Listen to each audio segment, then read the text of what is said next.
ಶ್ರೀ ಸಿದ್ಧಿವಿನಾಯಕ ವಸತಿ ಶಾಲೆ ಹಟ್ಟಿಯಂಗಡಿ ಈ ಶಾಲೆಯ ಪರವಾಗಿ ಸರ್ವ ಮಾಧ್ಯಮ ಮಿತ್ರರಿಗೆ ಪ್ರೀತಿಯ ಸ್ವಾಗತವನ್ನು ಕೋರ್ತಾ ಇದ್ದೇವೆ. ನಾವಿವತ್ತು ಇಲ್ಲಿ ಸೇರಿರುವ ಉದ್ದೇಶ ದಿನಾಂಕ 5 ಮಂಗಳವಾರ ಆಗಸ್ಟ್ 2025 ಹಾಗೂ 6 ಆಗಸ್ಟ್ 2025 ಬುಧವಾರದಂದು ನಮ್ಮ ಸಂಸ್ಥೆಯಲ್ಲಿ ಹಮ್ಮಿಕೊಂಡಿರುವಂತಹ CISE ಗೇಮ್ಸ್ ಮತ್ತೆ ಸ್ಪೋರ್ಟ್ಸ್ ಅವರ ವತಿಯಿಂದ ಕರ್ನಾಟಕ ಮತ್ತು ಗೋವಾ ಪ್ರಾದೇಶಿಕ ಮಟ್ಟದ ಕೇರಾಮ್ ಟೂರ್ನಿಮೆಂಟ್ ಅನ್ನು ನಾವು ಹಮ್ಮಿಕೊಳ್ತಾ ಇದ್ದೇವೆ. ಈ 2 ದಿನದ ಕಾರ್ಯಕ್ರಮದ ಸವಿವರಗಳನ್ನ ನಿಮಗೆ ಹೇಳುವ ಉದ್ದೇಶದಿಂದ ನಾವು ಈ ಪ್ರೆಸ್ ಮೀಟ್ ಅನ್ನ ಇಂದು ಕರೆದಿದ್ದೇವೆ.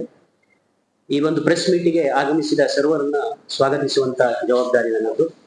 ಮೊದಲಿಗೆ ಪ್ರೆಸ್ ಕ್ಲಬ್ ಕುಂದಾಪುರ ಇದರ ಅಧ್ಯಕ್ಷರಾದ ಶ್ರೀ ನಾಗರಾಜ್ ರಾಯಪ್ಪನ ಮಠ ಅವರಿಗೆ ಪ್ರೀತಿಪೂರ್ವಕವಾದ ಸ್ವಾಗತವನ್ನು ಬಯಸ್ತೇವೆ. ಜೊತೆಯಲ್ಲಿ ಸೇರಿರುವಂತ ಮಾಧ್ಯಮ ಮಿತ್ರರಿಗೆ ಈ ಒಂದು ಪ್ರೆಸ್ ಮೀಟಿಗೆ ಪ್ರೀತಿಯ ಸ್ವಾಗತವನ್ನ ಕೋರ್ತಾ ಇದ್ದೇನೆ. ಸಂಸ್ಥೆಯ ಉಪ ಪ್ರಾಂಶುಪಾಲರು ಶ್ರೀ ರಾಮದೇವಡಿಗ ಕೂಡ ನಮ್ಮ ಜೊತೆಗಿದ್ದಾರೆ, ಅವರಿಗೂ ಕೂಡ ಪ್ರೀತಿಪೂರ್ವಕವಾದ ಸ್ವಾಗತ. ಜೊತೆಯಲ್ಲಿ ಶಾಲೆಯ ಸಂಯೋಜಕಿಯಾದಂತ ಶ್ರೀಮತಿ ಸವಿತಾ ಭಟ್ ಅವರು ಇದ್ದಾರೆ, ಅವರಿಗೂ ಕೂಡ ಈ ಒಂದು ಪ್ರೆಸ್ ಮೀಟಿಗೆ ಸ್ವಾಗತವನ್ನು ಕೋರ್ತೇವೆ. ಜೊತೆಯಲ್ಲಿ ದೈಹಿಕ ಶಿಕ್ಷಕರಾದಂತಹ ಶ್ರೀಯುತ ಕೃಷ್ಣ ಹುಲಾಲ್ ಅವರು ಕೂಡ ನಮ್ಮ ಜೊತೆಗಿದ್ದಾರೆ, ಅವರಿಗೂ ಕೂಡ ಪ್ರೀತಿಯ ಸ್ವಾಗತವನ್ನ ಕೋರ್ತಾ ಇದ್ದೇವೆ. ಕೃಷ್ಣ ಹುಳ್ಳಾಲ್. ಹಾಗೆ ಸಂಸ್ಥೆಯ ಇನ್ನೊಬ್ಬರು ಸಂಯೋಜಕಿಯಾದಂತಹ ಶ್ರೀಮತಿ ಲತಾ ದೇವಡಿಗ ಅವರು ಕೂಡ ನಮ್ಮ ಜೊತೆಗಿದ್ದಾರೆ, ಅವರಿಗೂ ಕೂಡ ಪ್ರೀತಿಯ ಸ್ವಾಗತವನ್ನು ಕೋರುತ್ತಾ ನಾನು ಸಂಸ್ಥೆಯ ಸಂಯೋಜಕ ಶ್ರೀಮಧು KL ಅಂತ ಸರ್ವರನ್ನು ಮತ್ತೊಮ್ಮೆ ಪ್ರೀತಿಪೂರ್ವಕವಾಗಿ ಸ್ವಾಗತಿಸುತ್ತಾ ಎಲ್ರಿಗೂ ನಮಸ್ಕಾರ. ಶ್ರೀ ಸಿದ್ಧಿವಿನಾಯಕ ವಸತಿ ಶಾಲೆ ಈಗಾಗಲೇ ಅಂತಾರಾಷ್ಟ್ರೀಯ ಮಟ್ಟದಲ್ಲಿ ಹಲವಾರು ದಾಖಲೆಗಳನ್ನ ಮಾಡಿ ಗಿನ್ನಿಸ್ ವರ್ಲ್ಡ್ ರೆಕಾರ್ಡ್ ಅನ್ನ ಮಾಡುವುದರ ಮುಖ್ಯವಾಗಿ ಅದೊಂದು ವಿಶಿಷ್ಟವಾದ ದಾಖಲೆಯಾಗಿತ್ತು. ಭಾರತದಲ್ಲಿಯೇ ಮೊಟ್ಟ ಮೊದಲ ಶಾಲೆ ರುಬಿಕ್ಸ್ ಕ್ಯೂಬ್ ನಲ್ಲಿ 2 ಗಿನ್ನಿಸ್ ದಾಖಲೆಯನ್ನ ಮಾಡಿರುವಂತಹ ಒಂದು ವಿಶಿಷ್ಟವಾದ ಸಾಧನೆಯನ್ನ ಮಾಡಿರುವಂತಹ ನಮ್ಮ ವಿದ್ಯಾಸಂಸ್ಥೆ ಬೇರೆ ಬೇರೆ ಆಯಾಮಗಳಲ್ಲಿ ರಾಜ್ಯ, ರಾಷ್ಟ್ರ, ಅಂತಾರಾಷ್ಟ್ರೀಯ ಮಟ್ಟದಲ್ಲಿ ಹಲವಾರು ಪ್ರಶಸ್ತಿಗಳನ್ನ ತನ್ನ ಮುಡಿಗೇರಿಸಿಕೊಂಡಿರುವಂತದ್ದು ಎಲ್ರಿಗೂ ಗೊತ್ತಿರುವಂತಹ ಸಂಗತಿ. ನಮ್ಮ ಸಂಸ್ಥೆಯಲ್ಲಿ ಕೇವಲ ಶೈಕ್ಷಣಿಕವಾಗಿ ಮಾತ್ರ ವಿದ್ಯಾರ್ಥಿಗಳನ್ನ ಬೆಳೆಸದೆ ಶೈಕ್ಷಣೇತರವಾಗಿ ಪಠ್ಯೇತರ ಚಟುವಟಿಕೆಗಳಿಗೂ ಸಹ ಸದಾ ಕಾಲ ನಾವು ಮಕ್ಕಳನ್ನ ಹುರಿದುಂಬಿಸ್ತಾ ಇರ್ತೇವೆ. ಅದು ಜಿಲ್ಲಾ ಮಟ್ಟದಿರ್ಬೋದು, ರಾಜ್ಯ ಮಟ್ಟದಿರ್ಬೋದು, ಅಂತಾರಾಷ್ಟ್ರೀಯ ಮಟ್ಟದಲ್ಲಿ ಎಲ್ಲೇ ಸಹ ನಮ್ಮ ವಿದ್ಯಾರ್ಥಿಗಳಿಗೆ ಕ್ರೀಡೆ, ಸಾಂಸ್ಕೃತಿಕ ಯಾವುದೇ ಸ್ಪರ್ಧೆಗಳಿದ್ದಾಗ್ಯೂ ಸಹ ನಾವು ನಮ್ಮ ಮಕ್ಕಳನ್ನ ಅಲ್ಲಿಗೆ ಕಳಿಸುವ ಪ್ರಯತ್ನವನ್ನ ಮಾಡ್ತಾ ಇರ್ತೇವೆ. ಆ ನೆಲೆಯಲ್ಲಿ ಈ ವರ್ಷ ಒಂದು ವಿಶಿಷ್ಟವಾದಂತಹ ಕಾಲಘಟ್ಟದಲ್ಲಿ ನಾವಿದ್ದೇವೆ. ಇದುವರೆಗೂ ಯಾರೂ ಸಹ ಮಾಡದೆ ಹೋದಂತ ಕರ್ನಾಟಕದ, ಅದರಲ್ಲೂ ವಿಶೇಷವಾಗಿ ಕರಾವಳಿ ಭಾಗದ ಯಾವುದೇ ವಿದ್ಯಾಸಂಸ್ಥೆಯೂ ಸಹ ಒಂದು CISE ಅದು ಈ ವರ್ಷವೇ ಈ ಭಾಗದಲ್ಲಿ ವಿಶಿಷ್ಟವಾದಂತಹ ಕ್ರೀಡಾ ಸ್ಪರ್ಧೆಗಳನ್ನ ಆಯೋಜನೆ ಮಾಡ್ತಾ ಇದೆ. ಈಗಾಗಲೇ ನಾವು 3-4 ಬೇರೆ ಬೇರೆ ಸ್ಪರ್ಧೆಯನ್ನ ಮಾಡಿತ್ತು. ಈ ಸಂದರ್ಭದಲ್ಲಿ ನಾವು ಈ ತಿಂಗಳ 5 ಮತ್ತು 6ರಂದು ಕೇರಮ್ನಲ್ಲಿ ಕರ್ನಾಟಕ ಮತ್ತು ಗೋವಾ ಪ್ರಾದೇಶಿಕ ಮಟ್ಟದ ಒಂದು ಸ್ಪರ್ಧೆಯನ್ನ ಮಾಡ್ತಾ ಇದ್ದೇವೆ.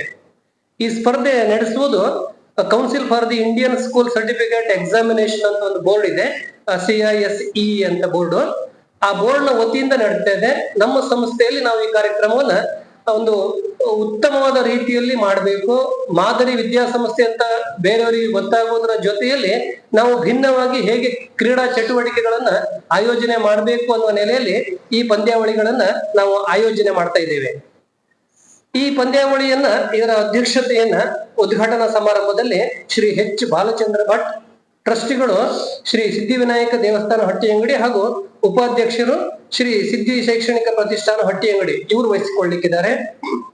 ಹಾಗೆ ಕಾರ್ಯಕ್ರಮವನ್ನು ಉದ್ಘಾಟನೆ ಮಾಡಲಿಕ್ಕೆ ಉಡುಪಿಯ DDP ಶ್ರೀ ಲೋಕೇಶ್ C ಅವರು ಆಗಮಿಸ್ತಾ ಇದ್ದಾರೆ. ಇನ್ನು ವಿಶೇಷವಾದಂತಹ ಆಕರ್ಷಣೆ ಅಂತಂದ್ರೆ ರಾಷ್ಟ್ರೀಯ ಮತ್ತು ಅಂತಾರಾಷ್ಟ್ರೀಯ ಅಥ್ಲೆಟಿಕ್ ಚಾಂಪಿಯನ್ ಆದಂತಹ ಕುಮಾರಿ ದೀಕ್ಷಿತ್ R. ಗೌಡ, ಇವರು ಮೂಲತಃ ಸಿರ್ಸಿ ಅವರು, ಈಗ ಆಳ್ವಾಸ್ ವಿದ್ಯಾಸಂಸ್ಥೆಯಲ್ಲಿ ಅಧ್ಯಯನ ಮಾಡ್ತಾ ಇದ್ದಾರೆ. ಇವರು ರಾಷ್ಟ್ರೀಯ ಅಂತಾರಾಷ್ಟ್ರೀಯ ಮಟ್ಟದಲ್ಲಿ ಇವತ್ತು ಕಾಮನ್ವೆಲ್ತ್ ಅಲ್ಲೂ ಸಹ ಭಾಗವಹಿಸಿದಂತಹ ಕ್ರೀಡಾಪಟು. ಇವರು ಮುಖ್ಯ ಅತಿಥಿಗಳಾಗಿ ಭಾಗವಹಿಸ್ತಾ ಇದ್ದಾರೆ. ಇವರ ಜೊತೆಯಲ್ಲಿ MIPS ಸುಳ್ಯ ಈ ಶಾಲೆಯ ಪ್ರಾಂಶುಪಾಲರಾದ ಶ್ರೀಮತಿ ಶೋಭಾ ಎಂ ಅವರು, ಇವರು ಕಾರ್ಗೋ ಅಂತ ಕರ್ನಾಟಕ ಮತ್ತು ಗೋವಾ ವಲಯದ ಸಂಯೋಜಕಿ, ಇವರು ಸಹ ಆಗಮಿಸ್ತಾ ಇದ್ದಾರೆ. ಇವರ ಜೊತೆಯಲ್ಲಿ ನಮ್ಮ ಸಂಸ್ಥೆಯ ಟ್ರಸ್ಟಿಗಳಾದಂತಹ ಶ್ರೀ ಗಣೇಶ್ ಕಾಮತ್ ಗಂಗೊಳ್ಳಿ ಇವರು ಸಹ ಭಾಗವಹಿಸ್ತಾ ಇದ್ದಾರೆ. ಹಾಗೆ ನಮ್ಮ ಸಂಸ್ಥೆಯ ಕಾರ್ಯದರ್ಶಿಗಳು ಮತ್ತು ಪ್ರಾಂಶುಪಾಲರು ಆದ ಶ್ರೀ ಶರಣಕುಮಾರ್ ಅವರು, ಅವರೊಂದಿಗೆ ಶ್ರೀಮತಿ ವೀಣಾ ರಶ್ಮಿ ಎಂ, ಆಡಳಿತಾಧಿಕಾರಿಗಳು ಮತ್ತು ಟ್ರಸ್ಟಿ ಶ್ರೀ ಸಿದ್ಧ ಶೈಕ್ಷಣಿಕ ಪ್ರತಿಷ್ಠಾನ ಹಟ್ಟಿಯಂಗಡಿ, ಇವರೆಲ್ಲರೂ ಸಹ ಉದ್ಘಾಟನಾ ಕಾರ್ಯಕ್ರಮದಲ್ಲಿ ಭಾಗವಹಿಸ್ತಾ ಇದ್ದಾರೆ. ಈ ಟೂರ್ನಿಯಲ್ಲಿ ಕರ್ನಾಟಕ ಮತ್ತು ಗೋವಾ ರಾಜ್ಯದಿಂದ ಸುಮಾರು 250ಕ್ಕಿಂತ ಅಧಿಕ ಕ್ರೀಡಾಪಟುಗಳು ಭಾಗವಹಿಸ್ತಾ ಇದ್ದಾರೆ. 50ಕ್ಕೂ ಅಧಿಕ ತಂಡದ ವ್ಯವಸ್ಥಾಪಕರುಗಳು ಈ ಸಂದರ್ಭದಲ್ಲಿ ನಮ್ಮ ಸಂಸ್ಥೆಯೊಂದಿಗೆ ಕೂಡ್ಕೊಳ್ಳಿಕ್ಕಿದ್ದಾರೆ. ಇಲ್ಲೊಂದು ವಿಶೇಷತೆ ಅಂತಂದ್ರೆ, ಈ ಟೂರ್ನಿಯಲ್ಲಿ ವಿಜೇತರಾದ ಮಕ್ಕಳು ರಾಷ್ಟ್ರ ಮಟ್ಟದಲ್ಲಿ CISCE ಸಂಯೋಜನೆ ಮಾಡುವಂತ ಕ್ರೀಡಾಕೂಟಕ್ಕೆ ಹೋಗುವಂತ ಅವಕಾಶವನ್ನ ಪಡ್ಕೋತಾರೆ. ಇದು ಮಕ್ಕಳಿಗೊಂದು ರಾಷ್ಟ್ರೀಯ ಮಟ್ಟದಲ್ಲಿ ತಮ್ಮನ್ನ ಗುರುತಿಸಿಕೊಳ್ಳೋದಕ್ಕೆ ಉತ್ತಮವಾದ ಅವಕಾಶ. ಇನ್ನು ಸಂಜೆ ಆಗಸ್ಟ್ 6 ಸಂಜೆ 4 ಗಂಟೆಗೆ ಸಮಾರೋಪ ಸಮಾರಂಭವನ್ನ ನಾವು ಮಾಡ್ತಾ ಇದ್ದೇವೆ. ಈ ಸಮಾರೋಪ ಸಮಾರಂಭದ ಅಧ್ಯಕ್ಷತೆಯನ್ನ doctor NP Narayana Shetty, registrar, Alva's college Moodbidri, ಇವರು ವಹಿಸ್ಕೊಳ್ಳಿಕ್ಕಿದ್ದಾರೆ. ಹಾಗೆ ಶ್ರೀಮತಿ ಶೋಭಾ ಎಂ, ಪ್ರಾಚಾರ್ಯರು, MICS ಸುಳ್ಯ ಹಾಗೂ ಕಾರ್ಗೋ 10 ವಲಯದ ಸಂಯೋಜಕರು ಭಾಗವಹಿಸ್ತಾ ಇದ್ದಾರೆ. ಇವರೊಂದಿಗೆ ಶ್ರೀ ಶರಣಕುಮಾರ, ಕಾರ್ಯದರ್ಶಿಗಳು ಮತ್ತು ಪ್ರಾಂಶುಪಾಲರು, ನಮ್ಮ ಸಂಸ್ಥೆಯ ಇನ್ನೋರ್ವರು ಆಡಳಿತಾಧಿಕಾರಿಗಳು ಶ್ರೀಮತಿ ವೀಣಾ ರಶ್ಮಿ ಎಂ, ಇವರು ಸಹ ಸಮಾರೋಪ ಸಮಾರಂಭದಲ್ಲಿ ಭಾಗವಹಿಸ್ತಾ ಇದ್ದಾರೆ.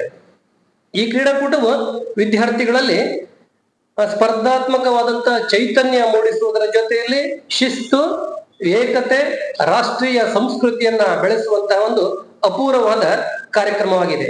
ಈ ಎಲ್ಲ ಕಾರ್ಯಕ್ರಮಕ್ಕೆ ನಮ್ಮ ಸಂಸ್ಥೆಯ ವತಿಯಿಂದ ತಮ್ಮೆಲ್ಲರನ್ನ ಅತ್ಯಂತ ಗೌರವಯುತವಾಗಿ ನಾವು ಆಹ್ವಾನಿಸಿಕೊಳ್ತಾ ಇದ್ದೇವೆ. ಸುಮಾರು 9 ವಲಯದ ಬೇರೆ ಬೇರೆ ಕ್ರೀಡಾ ಸ್ಪರ್ಧಿಗಳು ಭಾಗವಹಿಸ್ತಾ ಇದ್ದಾರೆ.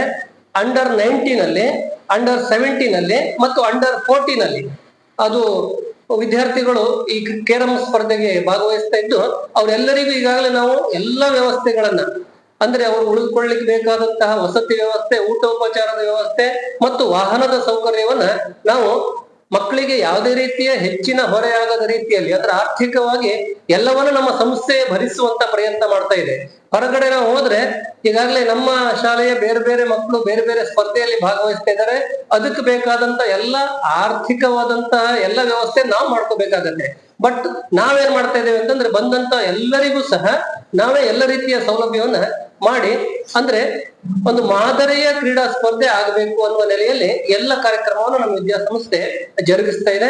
ಮತ್ತೊಮ್ಮೆ ತಮಗೆ ಈ ಕಾರ್ಯಕ್ರಮಕ್ಕೆ ಆಹ್ವಾನವನ್ನ ಕೊಡ್ತಾ ನನ್ನ ಮಾತಿಗೆ ವಿರಾಮವನ್ನು ಇಡ್ತಾ ಇದ್ದೇನೆ. ಇದುವರೆಗೆ ನಡೆದಂತ ಈ ಪತ್ರಿಕಾಗೋಷ್ಠಿಗೆ ಭಾಗವಹಿಸಿದ ಸರ್ವರಿಗೂ ಕೂಡ ಪ್ರೀತಿಪೂರ್ವಕವಾದ ಧನ್ಯವಾದಗಳು.